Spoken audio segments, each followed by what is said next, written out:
bahas adalah yang pertama latar belakang, kedua ada kisah inspiratif, yang ketiga ada dalil dan hadis, keempat ada manfaat, dan terakhir kesimpulan. Pertama latar belakang yang akan dibacakan oleh Naswa. Kesuksesan dalam hidup di dunia maupun akhirat dapat diraih dengan selalu beramal saleh. Serta amal saleh bisa kita amalkan untuk mendapatkan keberkahan, yaitu dengan taat lima waktu, bersedekah, dan belajar sebagai pelajar. Selalu bangsa Indonesia ini harus sejajar atau bahkan lebih dari bangsa lain. Dan apa yang terjadi jika bangsa Indonesia tidak bisa sejajar atau bahkan mungkin melebihi bangsa lain? Kita akan dicap sebagai bangsa yang lemah atau bangsa yang pemalas. Oleh karena itu, mulailah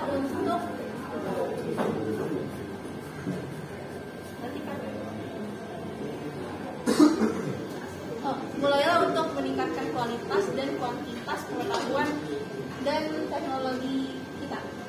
Contoh dari mengembangkan ilmu pengetahuan yang ada sekarang yaitu dengan adanya vaksin COVID, negara-negara sedang berlomba-lomba untuk mendapatkan vaksin yang bagus dan efektif untuk pandemi ini.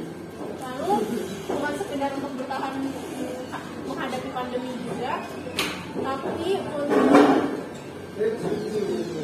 mengatasinya. Karena itu harus disiapkan dengan sebaik-baiknya. Kemudian berkompetisi dan dalam kebaikan dan etos kerja sebagaimana tercantum pada surat Al-Maidah ayat 48 dan surat At-Taubah ayat 105. Kita harus mempelajari dan simak baik-baik agar dapat memahami pesan-pesan yang ada dan juga yang terkandung dan dapat diamalkan dalam kehidupan sehari-hari. Berdasarkan latar belakang yang tadi disampaikan oleh teman kami, saya jadi teringat tentang kisah. Ada dua orang kisah. Yang pertama ada Abu Bakar As-Siddiq yang menginspirasi saya dalam berlomba-lomba dalam kebaikan. Jadi Abu Bakar As-Siddiq ini adalah tuanya Rasulullah. Dia juga salah satu orang yang kebaikannya mendekati atau hampir mirip dengan Rasulullah. Menurut kajian Ustaz Anand Hattaki, pada saat itu Abu Bakar As-Siddiq pada saat perang Tabuk, Rasulullah menyuruh semua sahabat dan kaumnya untuk mensedekahkan hartanya. Lalu Umar dengan yakinnya dia menghabiskan setengah hartanya untuk disedekahkan. Pada saat itu dia pikir bahwa harta yang dia sumbangkan lebih besar dibandingkan Abu Bakar. Dan ternyata Abu Bakar As-Siddiq menyumbangkan seluruh harta kekayaannya untuk bersedekah. Di situ saya jadi belajar betapa yakinnya manusia Abu Bakar untuk berlomba-lomba dalam kebaikan. Selanjutnya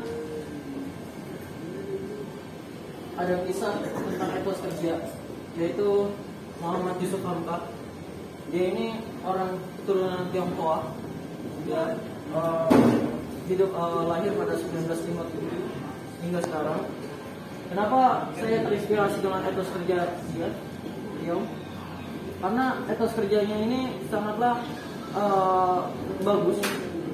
Kita bisa lihat kehidupannya dari kecil, dia hidup miskin, harus belajar berdagang sendiri, belajar dagang tentang agar-agar yang mulanya hanya berjualan 1.000 perak, hingga akhirnya dia menemukan hidayah Islam.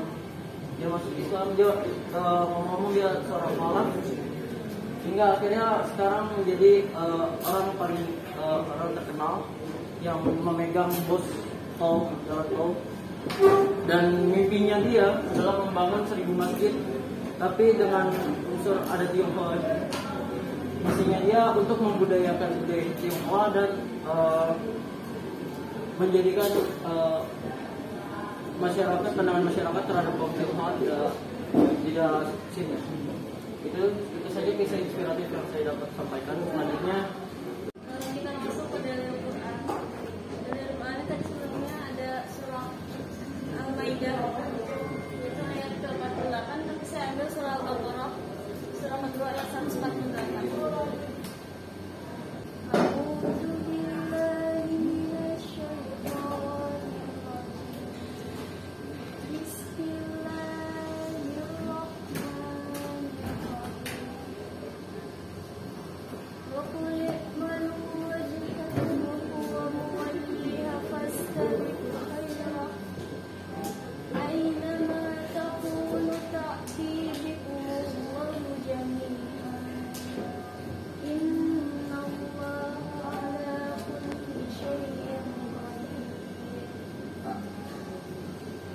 pastinya, dan setiap umat mempunyai kiblat yang dia menghadap kepadanya, maka berlomba-lombalah kamu dalam kebaikan. Di mana saja kamu berada, pasti Allah akan mengumpulkan kamu semuanya. Sungguh Allah Maha Kuasa atas segala sesuatu. Selanjutnya saya akan membacakan hadis terkait tentang etos kerja dan berlomba-lomba dalam kebaikan. An Abi Hurairah radhiyallahu anhu, Rasulullah sallallahu alaihi wasallam qala, "Badiru bil a'mali karena al-muslim yusbihu ar-rajulu mu'minan wa yumsi kafiran, aw yumsi mu'minan wa yusbihu kafiran. Yabi'u dinahu bi'adlin minad dunya." Rawahul Muslim.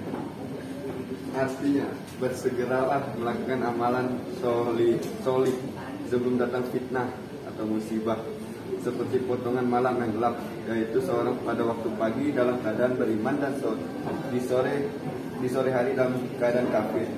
Ada pula yang di sore hari dalam keadaan beriman dan di pagi hari dalam keadaan kafir. Ia menjual agamanya karena sedikit dari keuntungan dunia. Selanjutnya saya akan membacakan manfaat dari berperilaku berkompetisi dalam kebaikan dan etos kerja. Ada beberapa manfaat yang diperoleh dari berkompetisi dalam kebaikan. Yang pertama, memperoleh ridho dan pahala dari Allah Subhanahu wa taala. Yang kedua, menjadi manusia yang bermanfaat. Yang ketiga, mempercepat penyelesaian pekerjaan. Yang keempat, termotivasi untuk menjadi lebih baik. Yang kelima, menjadi pribadi yang disiplin dan bertanggung jawab. Yang keenam, mempererat hubungan antar sesama. Lalu juga ada beberapa manfaat yang diperoleh dari perilaku etos kerja. Satu, kebiasaan menghargai hasil yang sudah diraih. Yang kedua, menjaga martabat diri sendiri. Yang ketiga, wujud pengabdian kepada Allah Subhanahu wa taala. Yang keempat, sabar dan tawakal. Rangkuman, karena saya sebagai editor di kelompok satu ini, saya mendapat bagian rangkuman. Jadi dari penjelasan teman-teman saya tadi, pada bab 1 ini kita membahas tentang Quran Surah Al-Maidah ayat 48 dan hadis terkait tentang berlomba-lomba dalam kebaikan. Berlomba dalam kebaikan sendiri adalah ajakan kepada orang lain dan dimulai dari diri kita sendiri untuk menempuh jalan yang selalu diridhoi oleh Allah Subhanahu wa taala. Yang kedua, bab 1 ini juga membahas tentang Qiyas At-Taubah ayat 105 dan hadis terkait yang berisi tentang perintah untuk bekerja keras atau etos kerja. Bagi seorang muslim, bekerja keras itu bukan hanya untuk mencapai hal-hal duniawi, tetapi kita juga mempunyai tujuan mulia, yakni beribadah kepada Allah Subhanahu wa taala. Sekian penjelasan bab 1 dari kelompok kami. Kurang lebihnya mohon maaf. Wassalamualaikum warahmatullahi wabarakatuh. Waalaikumsalam warahmatullahi wabarakatuh.